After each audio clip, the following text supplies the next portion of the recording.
crossover time in Barbados and the country is alive with music. Bashment soca, sweet soca, social commentary, we are hearing it everywhere. And what would the festival be without music? Calypso is deeply embedded in the history of cropover. And while it may have taken on different names and forms, it is still the lyrics and the rhythm that captures the attention of audiences across the world. Calypso is not dead, from kaiso to bashment soca. And in studio with us, we have singer and songwriter Adonijah, and singer and songwriter and recent Bashment Soca finalist Rhea Sugahrhe Ellis. Okay. Thank you guys and welcome. Now, Adonijah, I'm going to start with you because you were in the industry a little bit longer than Rhea. Yeah, a little bit. A little bit. But how did we get here? How did we evolve from kaiso to Bashment Soca? Well, I think it's an evolution that you can trace, that you can track, right, in terms of the music that we've been creating. But I don't think it's that big a jump, right? I want to say like out front that the whole concept of bashment music, right, to me it really crystallizes the essence of West Indian music, which is drum and bass. I think that's the reason for it being so popular, that it touches a chord within us as a people that comes naturally. So it to me isn't a strange evolution. And music has to evolve, you know. Well, Rhea, we know you as a Bashment Soca artist in recent times. Is that where you started? That's what I'm saying. I'm not a Bashment Soca artist. Okay. I'm a soca artist. I'm an artist on the whole. I do music, but I would have started doing what would have been the party and sweet soca competitions. I would have competed for years with the headliners tent and stuff like that when it was a judging process like that. Bashment was something that I tried about 3 years ago. I just decided to do something different, and I've been a finalist since I decided to try, so I guess I'm doing something right. Do you see there's a vast difference though in the production and the writing for Bashment Soca as opposed for kaiso? For me, in terms of bashment, people say bashment is a culture, and I wanted to remain true to myself in Bashment Soca, and to me it's more about double entendre and having double meanings and stuff like that, and being creative with your lyrics. And to me, bashment takes a lot of creativity. People don't give the credit that it takes to be able to sit down and be lyrical with bashment. You have to find ways to say things and you know, still, you know, that the people enjoy it. So it's something different for sure. Well, Adonijah, you have a Bashment Soca song this year. How do you make that jump? I don't know if we want to label it a bashment. It is about the bashment culture in a sense. A song called Bumper, you know. But like I said already, I love the essence of bashment music, right? A couple of years ago, I tried to solve what to me was a bit of a problem, which was that the majority of the content of the bashment songs tends to be from the waist down, right? It tends to be, to me, sadly, not going far enough in terms of exploring other themes. I just wonder if people ever realize, because the music gets to people, the Bajans, and not only Bajans, and through the Caribbean, people feel it, yeah? And I'm imagining what would happen if you had that same feeling with some powerful, positive lyrics. I don't think that the artists themselves realize the power that they have. They could change the society in a short period of time in terms of hearing something over and over again. But this time, instead of stabbing it or jerking it or whining, it is about something that is much higher than that.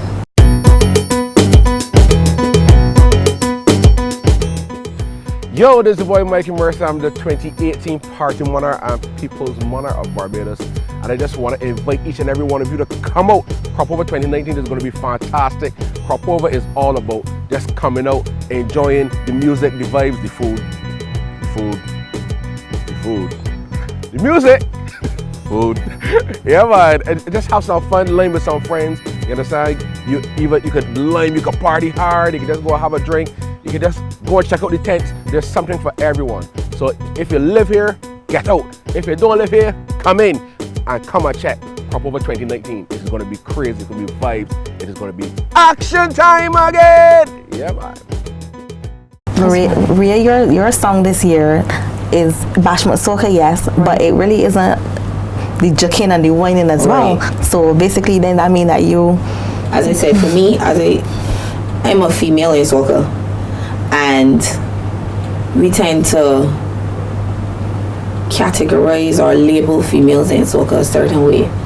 And for me as a bashment artist, as people are calling me a bashment artist, for me as a bashment artist, I want to show that I can be lyrical and I can be just as versatile as the men in bashment with my lyrics, not necessarily lewdness or slackness when it comes to the music, because I find that people tend to associate bashment with something being lewd or slack, and that's something that I want to change as a female doing bashment soca.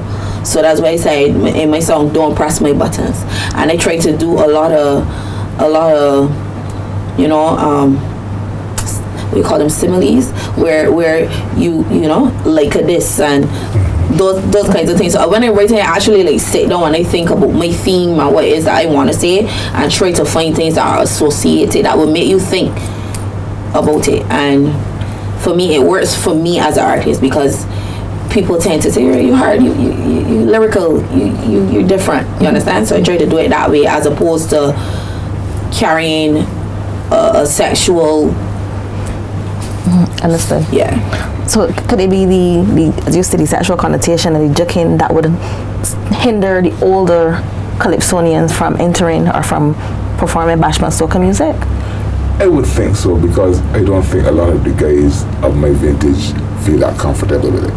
A couple of years ago, I tried to do something, a song called Bashment Commentary, where you use the bashment environment in terms of the music, right? But use words that were like the economy dump on the ground, right? The popular phrase at the time, but to attach them to something that was a little different, you know. I was hoping that would have started a trend, but unfortunately it hasn't. But you have to say though, that, and first of all, I didn't even know this was Sugahrhe. Right?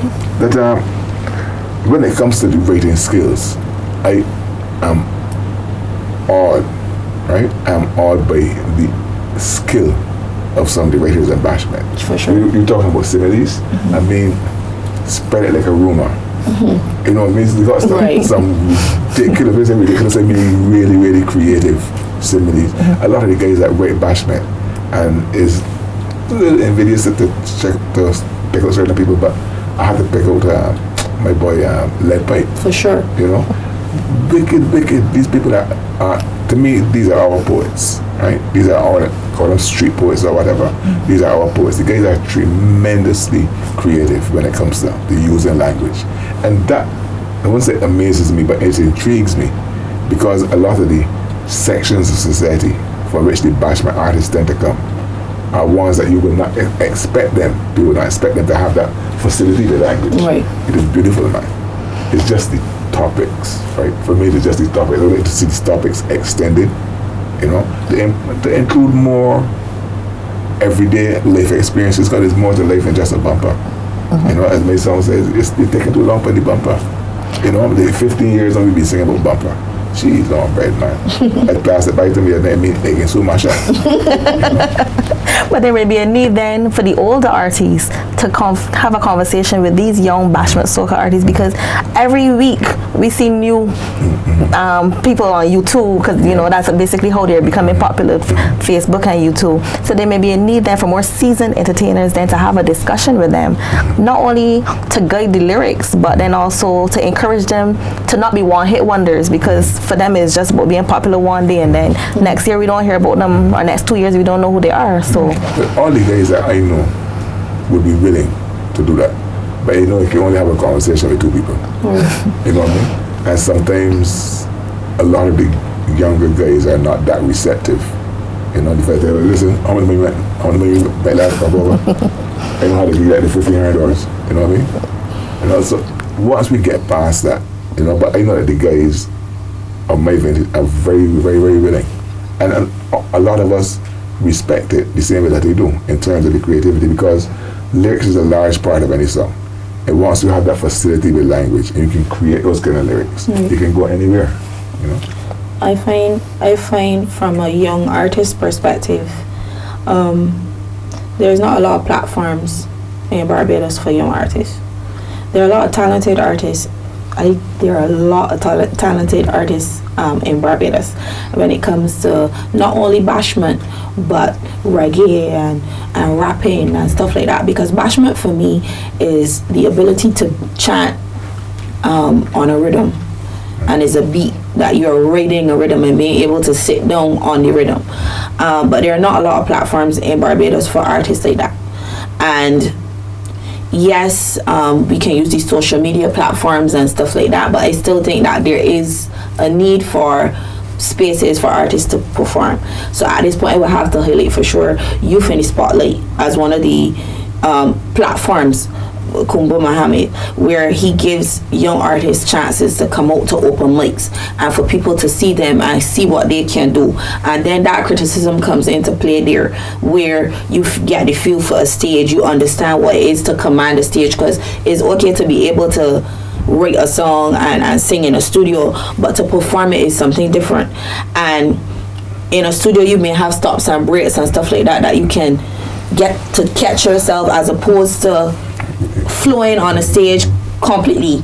So it's not only the need for the younger artists to hear what the older persons have to say, but to create a platform for persons to know, accept them and embrace them and know that this is what they do, and to build the art form as well. I have had older artists come to me and say, you know, I would like you to write a song for me, I would like you to do a bashment for me and stuff like that. And I always say, how I am going to do it may not be necessarily how you are going to flow. I can write it, but you may not be able to flow like me. So it is a matter of working together to build the music and giving younger artists a chance as well. And I find that that's where a lot of the tension comes, where the younger artists don't feel like if they have a voice and that they're not given an even opportunity. It's sad, but that's a societal thing. Bajans like what they know, right? And until you are known, you know, you tend to get that struggle as an artist. But you think the majority of the younger artists would be even interested though? Because as I said, some of them are just in it for the popularity or the money, and then that's it. But you have to know what you want to do as an artist. You have to know where you want to go. And that's why usually, like, when younger people, when I say younger people who are now interested in coming into the art form, I usually say to them, like, I've been doing this from the time I was 16 years old. I only got recognition 3 years ago in bashment soca, right? This year was my first year as a Soca Monarch semi-finalist. So it's not something that just happens because you say that that's what you want to do. You have to make a plan and know what you want to do. Being an artist is much more than writing the song, producing the song. It is a package, a brand, and all those kinds of things. So when people come to me, I usually say that it's more than just saying that that's what you want. One-hit wonders are just one-hit wonders. If you just want to be a one-hit wonder, you could continue what you're doing. But if you want a brand and you want to be known and you want to travel and you want to make it your job, it's much more than just saying that that's what you want to do. You have to look at social media marketing. You have to look at your package, your brand, your outfitting, hair, makeup as a female artist. It's commitment. It's hard work. And it's a lot of unforgiving work sometimes. Sometimes you put your heart into it and you don't get the response that you want. So you have to understand that all of that. You see artists big and feel that they just did that. They would have struggled through these times as well to try to get there. And I'm still learning as a new artist. I'm still fairly new in the sense of the public is now getting to know me and my music and appreciating what it is that I am offering. But I've been doing it for a long time.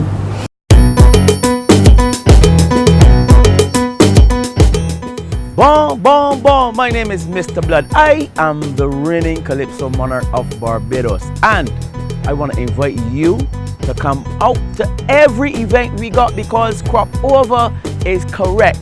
we just make this thing happen. It is the sweetest summer festival. And listen to me, right? If you are not from Barbados, get here because we're gonna up the thing all the way up to the tippy top. We're gonna have the best time of our lives this year. So you know what? We can party in peace. We can keep it safe, and we can just have fun, people. Crop over, correct. My name is Mr. Blood. I am the reigning Calypso monarch. Bon, bon, bon. A long time. Is there scope though for us to like kind of reverse it? Can bashment soca artists actually perform kaiso music, social commentary? Is there a way that we could train them that, you know, you don't all, as you say, don't have to be labeled as a bashment soca artist, as an artist in general?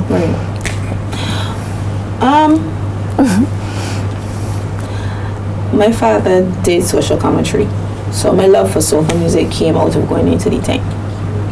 And in the tent, when I was a little girl, I had men like juke chat and those kinds of guys that would, to me, was a bashment, would have been kind of a bashment kind of social commentary to me, based on their image and the things that they were doing on stage and things that they were singing on stage.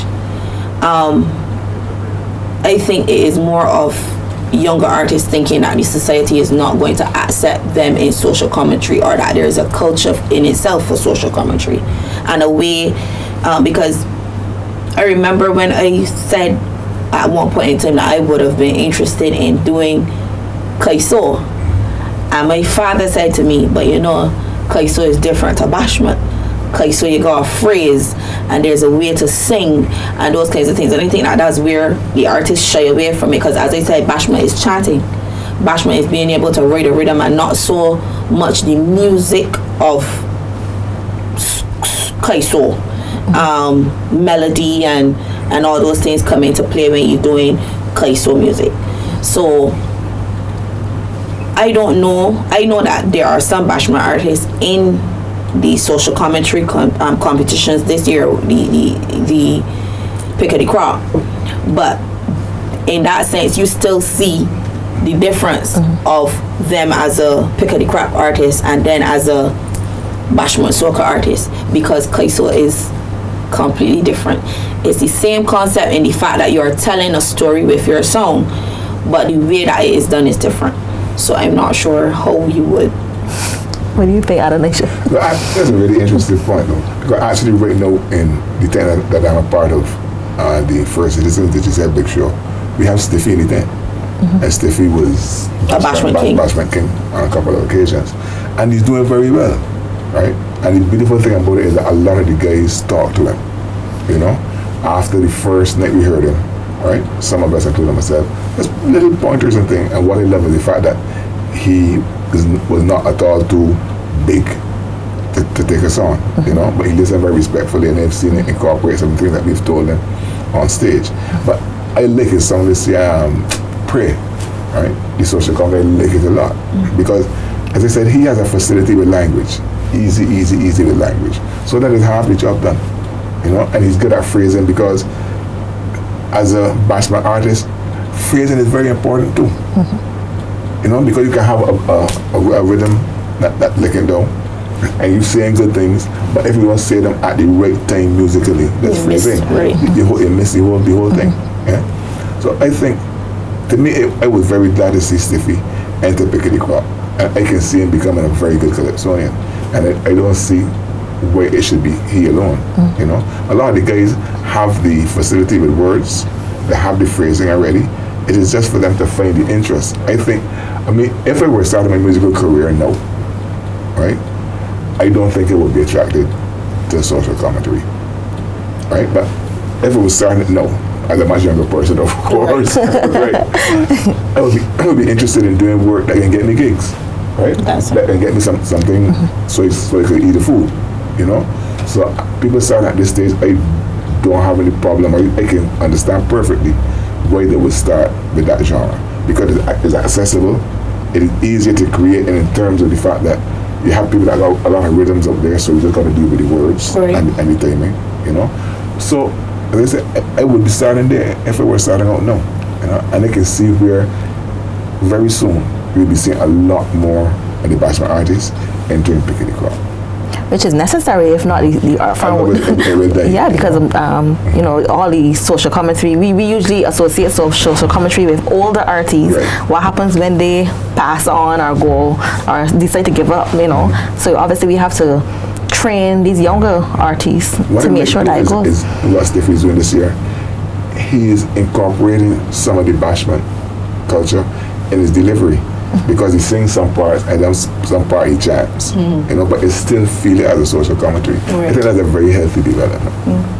So basically there's still space for both. Yeah, man. One thing that Black Stallion always told me, or has always told me, boy, land in kaiso, it have room for everybody. It have room for everybody. Everybody got the space. Any final words, Rhea? For me, as I said, for me, I just want to, as people have given me the label as bashment soca artist, I just try to show female artists, one, because I always advocate for the women in soca. So I always advocate for female artists, one, to show that, you know, we can be lyrical and we can be clever in the way that we deliver music. And as I said, we don't have to go down to the topics of joke stab.